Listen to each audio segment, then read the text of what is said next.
এক মুহূর্ত আগেও যেখানে ছিল স্বাভাবিক জীবন, পরের মুহূর্তেই সেখানে নেমে এলো পাহাড় সম জলরাশি। চোখের সামনে ভেসে গেল ঘরবাড়ি, রাস্তা, সেতু, গাড়ি, আর মুহূর্তের মধ্যে বদলে গেল গোটা ভূদৃশ্য। নেপালের চীন সীমান্তবর্তী রসুয়া জেলার সাম্প্রতিক হরপা বান মনে করিয়ে দিল হিমালয়ের উজানে একটি বিপর্যয় কি ভয়ঙ্কর গতিতে নেমে আসতে পারে কয়েকশো কিলোমিটার দূরের জনপদে। 26শে অগস্টের এই বিপর্যয়ে রসুয়া, ত্রিশুলি ও ভোটেকোশি অববাহিকা ভয়াবহভাবে ক্ষতিগ্রস্ত হয়েছে। সর্বশেষ রিপোর্ট অনুযায়ী নেপাল ও তিব্বত মিলিয়ে মৃতের সংখ্যা 450-এর গণ্ডি পেরিয়েছে এবং নিখোঁজের সংখ্যা 1400-রও বেশি। তাদের মধ্যে 288 জন ভারতীয় রয়েছেন। কিভাবে শুরু হলো এই বিপর্যয়? প্রাথমিকভাবে মনে করা হয়েছিল তিব্বত এলাকায় 4.4 মাত্রার ভূমিকম্পের জেরে এই বিপর্যয় ঘটেছে। পরবর্তী বিশ্লেষণে সেই তথ্য বদলেছে। ইউএসজিসি জানিয়েছে লাংটাং লিরুইং এর কাছে হিমবাহের একটি অংশ ভেঙে পড়ে। বিপুল বরফ, পাথর ও মাটি নদীর পথে নেমে আসে। সেই ধসেই তৈরি শক্তিশালী কম্পনে ভূমিকম্পের মতো সেসমিক সিগন্যাল তৈরি করে, যার শক্তি প্রায় 5.2 মাত্রার ভূমিকম্পের সমতুল্য ছিল বলে মনে করা হচ্ছে। অর্থাৎ বর্তমান তথ্য অনুযায়ী ভূমিকম্প নয়, হিমবাহ ধসই ছিল বিপর্যয়ের সম্ভাব্য প্রধান ট্রিগার। রসুয়া জেলায় তিমুরে ও সাফরুমেসি সহ বেশ একাধিক এলাকা কার্যত ধ্বংসস্তূপে পরিণত হয়েছে। ভোটেকোশি ও ত্রিশুলি নদীর জল আচমকাই ফুলে ফেপে ওঠে। একটি পর্যবেক্ষণ কেন্দ্র মাত্র 30 মিনিটে ত্রিশুলি নদীর জলস্তর প্রায় 9 মিটার বা 30 ফুট পর্যন্ত বেড়ে যায় বলে রিপোর্টে এসেছে। নদীর স্রোতে ভেসে গিয়েছে রাস্তা, সেতু, বাড়িঘর ও গুরুত্বপূর্ণ পরিকাঠামো। কিন্তু নেপালের এই বিপর্যয়ের পরই আরও একটি বড় প্রশ্ন সামনে এসেছে। হিমালয়ের উজানে যদি প্রাকৃতিক বিপর্যয় এত দ্রুত নিচের দিকে ভয়াবহ জলরাশি পাঠাতে পারে, তাহলে এই একই অঞ্চলে যদি মানুষের তৈরি বিশাল জলবিদ্যুৎ প্রকল্প থাকে, তার ঝুঁকি কতটা? আর সেখানেই আলোচনার কেন্দ্রে চলে এসেছে চীনের তিব্বতে ইয়ারলুং সাংপো নদীর ওপর নির্মীয়মান বিশ্বের অন্যতম বৃহৎ জলবিদ্যুৎ প্রকল্প। আপনার পুজো পৌঁছে যাক বিশ্বের দরবারে। প্রতি বছরের মতো এবারও আর+ নিউজ নিয়ে এলো শারদাঞ্জলির সেরা সম্মান 2026। অংশ নিতে সকাল 10টা থেকে সন্ধে 6টার মধ্যে সরাসরি যোগাযোগ করুন আমাদের অফিসে অথবা কল করুন 9836323248 এই নম্বরে। শারদাঞ্জলি শুধুমাত্র আর+ নিউজে। ব্রহ্মপুত্র চীনের টাইম বোমা। তিব্বত থেকে উৎপত্তি হওয়া ইয়ারলুং সাংপো নদী অরুণাচল প্রদেশে প্রবেশ করে সিয়াং নামে পরিচিত হয়। এরপর অসমে প্রবেশ করে এই নদী হয়ে যায় ব্রহ্মপুত্র। শেষ পর্যন্ত নদীটি বাংলাদেশে প্রবেশ করে। অর্থাৎ এই নদীর উজানের নিয়ন্ত্রণের সঙ্গে ভারত ও বাংলাদেশের বিপুল জনসংখ্যার জল, কৃষি, পরিবেশ ও জীবিকার সরাসরি সম্পর্ক রয়েছে। চীন যে বিশাল জলবিদ্যুৎ প্রকল্প তৈরি করছে, তার নির্মীয়মান কাজ 2025 সালের জুলাইয়ের আনুষ্ঠানিকভাবে শুরু করার ঘোষণা দেয় বেজিং। প্রকল্পটিতে একাধিক জলবিদ্যুৎ কেন্দ্র থাকবে এবং বছরে প্রায় 300 বিলিয়ন কিলোওয়াট ঘন্টা বিদ্যুৎ উৎপাদনের লক্ষ্য রয়েছে। প্রকল্পটির ব্যয় প্রায় $170 বিলিয়ন বলে বিভিন্ন রিপোর্টে উল্লেখ করা হয়েছে। অরুণাচলে ক্রমাগত কাউন্টডাউন চলছে একটি চীনা টাইম বোমার, নাম মেদগ মেগা ড্যাম। চীনের বক্তব্য, এই প্রকল্পের মূল লক্ষ্য বিদ্যুৎ উৎপাদন ও পরিচ্ছন্ন শক্তি বৃদ্ধি। বেজিং এর দাবি, এর ফলে নিম্ন অববাহিকার দেশগুলির জল সরবরাহে বড় ধরনের ক্ষতিকর প্রভাব পড়বে না। কিন্তু ভারতের উদ্বেগ অন্য জায়গায়। একটি আন্তর্জাতিক নদীর উজানে এত বড় জলবিদ্যুৎ প্রকল্প তৈরি হলে ভবিষ্যতে জলপ্রবাহ, পলি পরিবহন এবং আকস্মিক জল ছাড়ার মতো বিষয়গুলির ওপর তার প্রভাব কি হবে? বিশেষজ্ঞদের একাংশের আশঙ্কা, শুষ্ক মরশুমে এই প্রকল্পের কারণে ব্রহ্মপুত্রের নিম্ন অববাহিকায় জলপ্রবাহ উল্লেখযোগ্যভাবে কমে যেতে পারে। কিছু বিশ্লেষণে সর্বোচ্চ প্রায় 85% পর্যন্ত হ্রাসের আশঙ্কা বলা হয়েছে। ভারতের উদ্বেগ তাহলে কোথায়? জলপ্রবাহ কমার আশঙ্কা, কৃষিতে প্রভাব, শিল্প ও বিদ্যুৎ উৎপাদনে চাপ,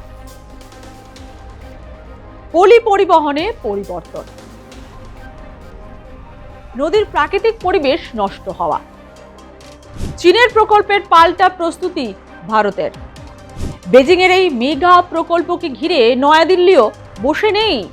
অরুণাচল প্রদেশে প্রস্তাবিত আপার সিয়াং বহুমুখী প্রকল্প নিয়ে নতুন করে তৎপরতা বাড়িয়েছে ভারত।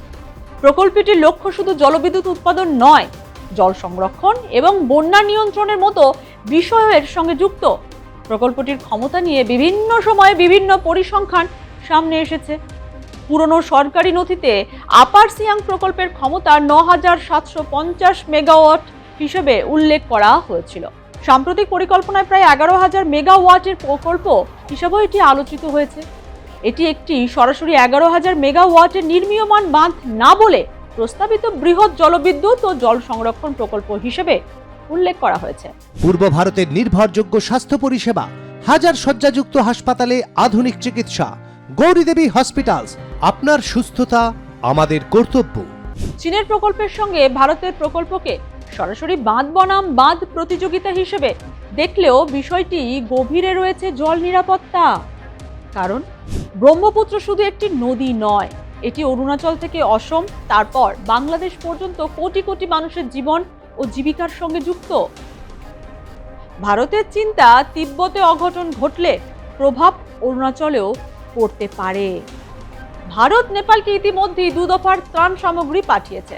বিদেশমন্ত্রী এস জয়শঙ্কর চীন ও নেপালে নিযুক্ত ভারতীয় রাষ্ট্রদূতদের সঙ্গে বৈঠকও করেছেন।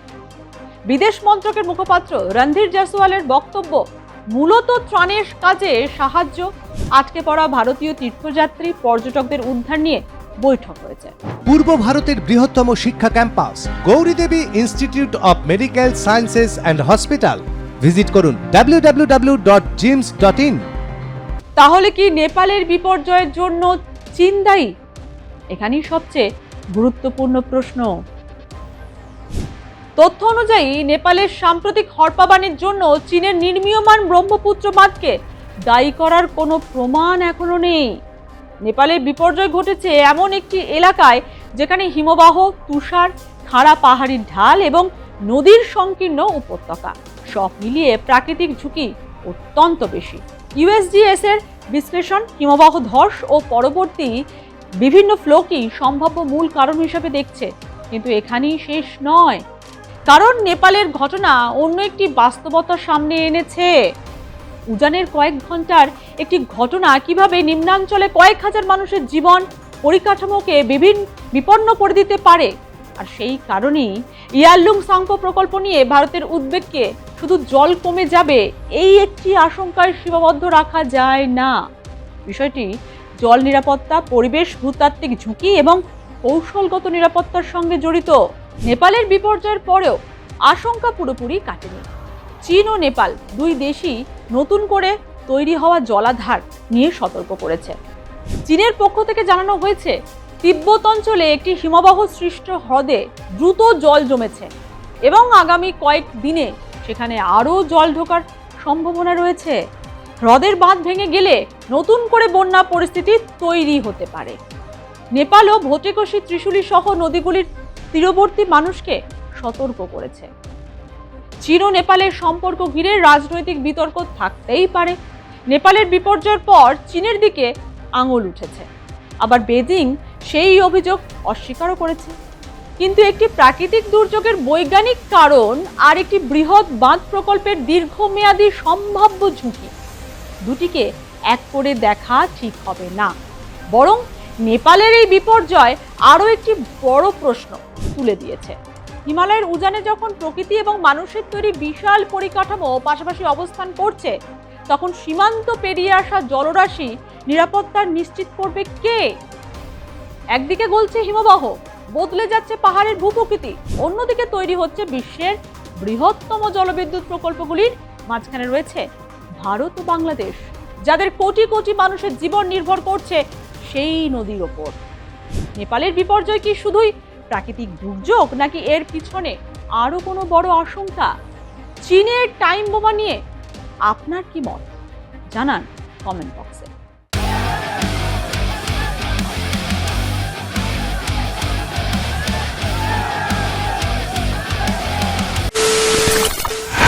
খবরের নামে প্রতিদিন সন্ধে আপনার ড্রয়িং রুমে কি শুধুই চিৎকার চেঁচামেচি খেয়ে আসে? বিতর্কের নামে চলে গালাগালি আর কাদা ছোড়াছুড়ি।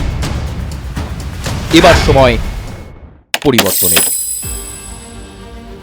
কারণ আমরা কান ফাটানো চিৎকারে বিশ্বাস করি না। আমরা বিশ্বাস করি খবরের সত্যতায়। আমরা কোনো পক্ষের হয়ে গলা ফাটাই না, আমরা সাধারণ মানুষের হয়ে প্রশ্ন তুলি। চিৎকার নয়, শুধু খবর হবে যেখানে বিতর্ক আছে কিন্তু কুৎসিত ঝগড়া নেই। সঠিক তথ্য, বিশ্বস্ত খবর। নজর রাখুন আর প্লাস নিউজে।